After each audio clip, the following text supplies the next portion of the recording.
Hello दोस्तों, मैं नीलम आप सभी का स्वागत करती हूँ अपने एक नए वीडियो में। तो मैं आज ललनवा तर्ज का गीत विवाह गीत लेके आई हूँ, जिसे कहते हैं बेटी सुहाग गीत। तो हमारे गांव में तो बिना विवाह गीत भी शादी नहीं होता है। तो प्लीज़ अगर अच्छा लगे तो लाइक ज़रूर कीजिएगा, कमेंट भी ज़रूर कीजिएगा कि हमारा गाना कैसे लगा। दुअरा पे बैठली रोए बेटी के पापा, अरे दुअरा पे बैठल रोए बेटी के पापा।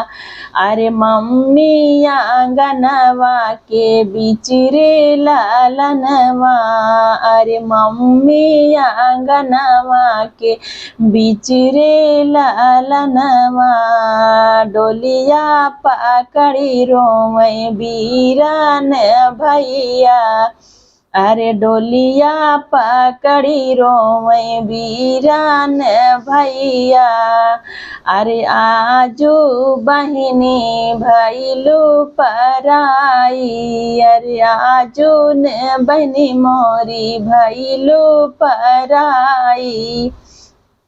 जाऊ ना भैया मोरे मैया समझावो, अरे जाऊ ना भैया मोरे मैया समझावो।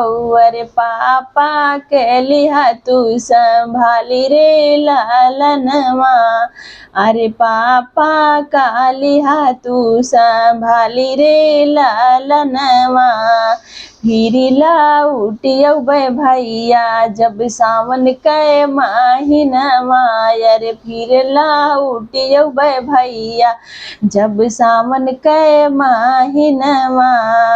अरे बहिनी हम करबै इंतजार रे लालनवा, अरे बहिनी हम करबै इंतजार रे लालनवा। अरे लिहली जनम भैया दुनौया का कोखिया, अरे लिहली जनम भैया दुनौया का कोखिया। अरे कैसन विधाता लिखे भाग्य रे लालनवा, अरे कैसन विधाता लिखे भाग्य रे लालनवा। पापा जी देले तो है घरवा दुवरवा, अरे पापा जी देले तो है घरवा दुवरवा। अरे हम का तऊ देले निकाली रे लालनवा, अरे हम का तऊ देले निकाली रे लालनवा। धनी मोरे पापा यो धनी मोरी मैया, अरे कई देले दुइये भाती रे लालनवा। धन्य मोरे पापा यो धन्य मोरी मैया, अरे कई देले दुई भाती रे लालनवा।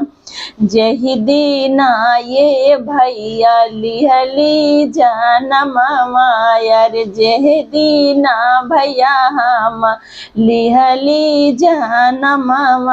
अरे वही दीना लिखले पाराये रे लालनवा, अरे वही दीना लिखले पाराये रे लालनवा। जाति बाटू बहिनी हो तुही दूरी देसवा, अरे जाति बाटू बहिनी तुही दूरी ने देसवा। हर कई देहलू घराया सुनसान रे लालनवा, अरे कई देहलू घरवा सुनसान रे लालनवा। तोहरे जोगे भैया पा तोहिया लाई है, अरे चोर जोगे भैया पा तोहिया ले आई, अरे भरी जाई है घरवा दुआरी रे लालनवा। अरे भरी जाई है घरवा दुआरी रे लालनवा, अरे दुबरा पे बैठल रोम बेटी के पापा, अरे मम्मी आंगनवा के बीच रे लालनवा। वीडियो कैसी लगी प्लीज कमेंट में बताना। ललनवा तर्ज गीत, बेटी विवाह गीत, दुख तो बहुत होता है जब ऐसे इमोशनल गाना सुनते हैं हम जैसी बेटियां, तो बहुत इमोशनल होने की बात ही आ जाती है, क्योंकि हम लोग भाई बहन एक ही कोख से जन्म देते हैं, लेकिन वो लोग अपने मम्मी पापा के पास रहते हैं और हम लोग पराए घर आ जाते हैं किसी और मम्मी पापा के पास। ओके बाय। वीडियो कैसी लगी प्लीज कमेंट में बताना।